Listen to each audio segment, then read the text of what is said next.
Looking for financial insights you can trust? How do you protect yourself as an investor? What's the strategy? I think it's really simple. I think you just want to be diversified in your portfolio. The Payne family brings real-world experience to every conversation. Well, I think that's the problem right now is, right, a lot of people that are close to retirement, they're taking so much risks. And if we do get a big sell-off, it could derail their retirement. Listen to the Pain Points of Wealth on the Red Apple Podcast Network. Excuse me! Taxi! This is the 77 WABC minicast. And you guys, so now we do have Bill O'Reilly, the great Bill O'Reilly. Everybody also talking about the Super Bowl. And Bill, you were one of the lucky ones to be there. Fill us in on everything. I don't know how lucky I was. It was a little chaotic. But I got back this morning and on an overnight. It's amazing. You can go coast to coast in 4.5 hours. It really is an amazing thing when you think about it. I was out there for two reasons. To cover not the game itself, but all of the swirl around the game. And tonight on the No Spin News, my television broadcast, I'm going to compare the wealthiest people in the country. They were all there, and the most destitute people in San Francisco that have ruined the city. And literally that is true. And I was on the go 4 straight days. I thought it was going to collapse. And I was right in the middle of the Tenderloin district where an estimated, the city says it's about 8,500 homeless running wild, all of them either mentally ill or drug addicted or alcohol addicted. But the people on the street that work with the drug addicts say it's 30,000. 30,000. It's an army of people who all they do is commit crimes to support their drug habit, and they are not prosecuted in the city of San Francisco. And here's what I found out. The people selling the narcotics to these, and it's a 24/7, it never stops, the drug trafficking, are illegal migrants from Honduras who not only are not arrested for selling heroin and other drugs on the street, they are protected by the state of California from federal intrusion. So say you went in with ICE or Border Patrol to try to arrest these guys, the state would try to prevent that. The city of San Francisco would try to prevent the arrest of the Honduran drug dealers. Can you believe that? That is horrible. And that is horrible. And I think that our friend President Trump is trying to put an end to that kind of stuff. Well, he had a negotiation with the mayor, Dan Laurie. He was going to send in a guard, and Laurie somehow convinced him not to. I put in a request to interview Laurie. He ran from me. I literally ran from me because I ran into him at a function. You don't want to, and he's denying any of this. But, he's, oh, no, we're on the upswing.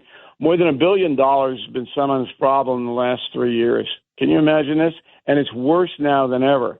So much so, there was an army of police officers in San Francisco, an army, state, local, sheriff, and smaller, and they were very professional, these cops.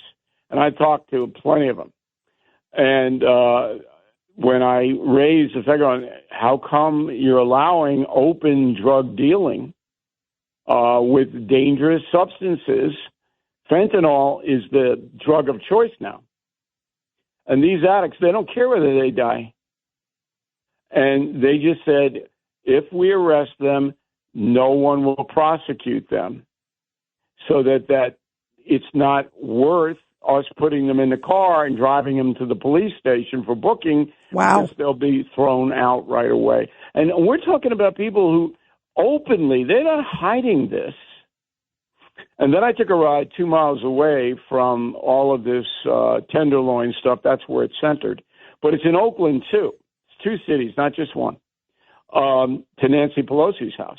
Now, by the way, did you see any of this residual? Did you see this around the periphery of the Super Bowl? I mean, you're hearing about it, but did you see it? The Okay. Super Bowl was 45 miles away. Right, Santa Clara. Right. So they don't have any of that. I mean, I'm sure they do. So they destroyed, they destroyed the city of San Francisco with this drug stuff. It is destroyed. It is dirty, dingy. I've been going there for 45 years. Did you feel safe? One of the magnificent metropolises in the world, and they have ruined it. So I took a ride up to Nancy Pelosi's house in Pacific Heights. Beautiful mansion. They don't have that problem up there. And in the Embarcadero, where the stadiums are, they almost ring it. They're private security all over the place. And, you know, behind the scenes, and here's something fascinating. So New York is an extensive Chinatown, but not as big as San Francisco. San Francisco is the biggest Chinatown in America. None of this is in Chinatown. You know why? No. Because of the Tongs, the Chinese gang that was imported from communist China. They, if you come in with the fentanyl on it, they'll kill you. Wow. That's really interesting. Wow. Yeah. So you, and are you saying they protect their own? Yes. The Tenderloin borders Chinatown. So all you have to do is walk across the street. So you would see thousands of people laying around on the street and on, every alleyway, all of that stuff. You cross the street into Chinatown, none of that. So there's two Californias. Oh, the wealth that was on display when I went to the parties in the evening with the richest people in the world. Tim Cook was there, and I'm going to tell you why Bad Bunny was at the halftime show in a moment. But it was the apex of capitalism. You never see it was so lavish. Cheeseburger, $36. Wow. Coca-Cola, $20. Okay, big cup.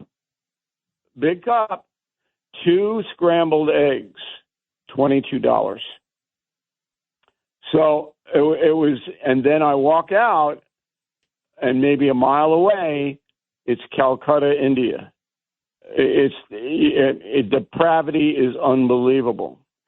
So you saw those two contrasts. Wow. So Bill, I want to hear about Bad Bunny too. Why do you think he was picked, and what did you think? I know. All right. And how was he received being there? So that's a good question. 70,000 in the stadium. Seahawk fans outnumbered Pat fans by about 2-1. He comes on after Green Day, which is just a despicable group. They're yelling about America and the F word, and I just beat that. If I ever got this Billy Joe Armstrong in a room, he'd be in trouble. He's the lead singer. But anyway, at halftime, here comes Bad Bunny hopping out to the stage. He was well received. It wasn't boos or anything like that. But he was told, no nonsense. Who told him that? Not the National Football League. He was driven by Apple. Apple spent upwards of $100 million this year on NFL ads and halftime show. $100 million. Right. That is a lot of money. Tim Cook, probably the richest man in the country, was there. Okay, I saw him. He didn't want to talk. He didn't want to be part of me. But so Apple told the National Football League, we want Bad Bunny at halftime. Why? Spotify. Apple owns Spotify, and they want to sell Bad Bunny, whatever Bad Bunny's recordings are. I can't tell one from the other. Worldwide. So they'll get their $100 million by the exposure that Bad Bunny would get at the Super Bowl, which is all over the place. But Apple told Bad Bunny's management he's just to perform. And that's exactly what happened. Now, what did you make of the numbers, Bill? What have you seen in terms of the viewership? Because it sounds like I saw somewhere, and obviously the other thing was going on was the Turning Point USA but I saw huge numbers for the Super Bowl. They said one of the most watched for the halftime, right, of all time? Yeah, probably. I mean, the turning point got between 6 and 10 on YouTube. And I assume that Bad Bunny kept the audience for the Super Bowl. See, but see, you're saying YouTube. We read the AI version on Google, and then it says it went on and it was carried by other. Like Rumble. That always happens. Right, like all the platforms. What is the truth for all? It said like 25 million if you count in all the services. That sounds right. So it's not 6 to 8. Yeah, I'm in that world. I mean, my distribution is on YouTube, and we do tens of millions if we have a special event that people are interested in. So it sounds right. But it's a very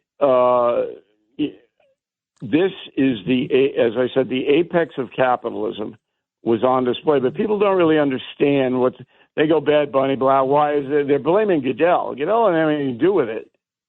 You know, if you have a contract with Apple that pays you $100 million a year, and they want Bad Bunny, you're giving the carrots. For $100 million, Bad Bunny can come dance on top of the studio here. Yeah. I mean, he can co-anchor the Cuomo show. Absolutely. Okay. Yeah, I'll split it with Andrew. How what? We'll split it with Andrew. With Andrew, yeah. So anyway, I learned an enormous amount of. I mean, I was like every 2 minutes. I had my guys all over the place, and I ran in. Here's the kicker, and I'll let you guys go because I know you have a good packed show today. So I'm in the commissioner's dinner, which is the swankiest of the swank. Now, how I got in there, I have known Goodell for a long time. I worked with his wife. Yeah, with Jane Skinner. Exactly. I love Jane. Fox, exactly. Right. Yep. So, we're friends. So I'm there, and I turn around, and Gavin Newsom's standing there right next to me. And I had seen Nancy Pelosi earlier, and she just, for an 84-year-old woman, she runs pretty fast. So she just bolted as soon as she saw me. But Newsom comes right up, and right away, and I don't know him that well. I know him, but not that well. Always, my opening line was, "You got your cabinet picked yet, Governor?" Because he's running, obviously. So he goes, "Look, will you do my podcast?" Now think about that. It's on YouTube. Think about how many people would watch that. I would say a lot and a lot. And it would be an interesting. Are you going to do it? What'd you say to him? Absolutely. Of course. I said, sure, I would. And then you have to come on my program too. But he couldn't have been nicer. And I watched him, and he is the consummate politician. My God. But what struck me was he didn't have a lot of security. One guy. I was very surprised on that. But he was there, all the events and running around. And look, when I'm a counter people at these social events, I don't hammer them with politics. Right. That's of course inappropriate. Not. Yep. But he was, I got to say, he was very respectful. I hope this podcast thing comes because this will be huge. Yeah, that would be interesting. I would love to see the two of you guys, Bill. I think, and listen, I give him credit. At least he seems to want to have a whole bunch of different voices. And who better than you? Well, look, whatever his motivation was, he offered, I accepted, and we hope it comes to fruition. Well, Bill O'Reilly, thank you for your input. And that was an interesting story on the Super Bowl. Thank you so much. Now, one more thing. President Trump was not going, then he was going, and then he didn't go. Yeah, it was smart not to go. It was a zoo. And it was a horrible game. Yeah, but he doesn't go for the game. There wasn't really anything he could have done there in Santa Clara that would have advanced his administration. He's already got the rich guys, and they're going to do what he wants. So if he wants to build a barn on the White House grounds somebody's going to give him $10 million to build a barn. He doesn't need to curry favor with those. He's got them.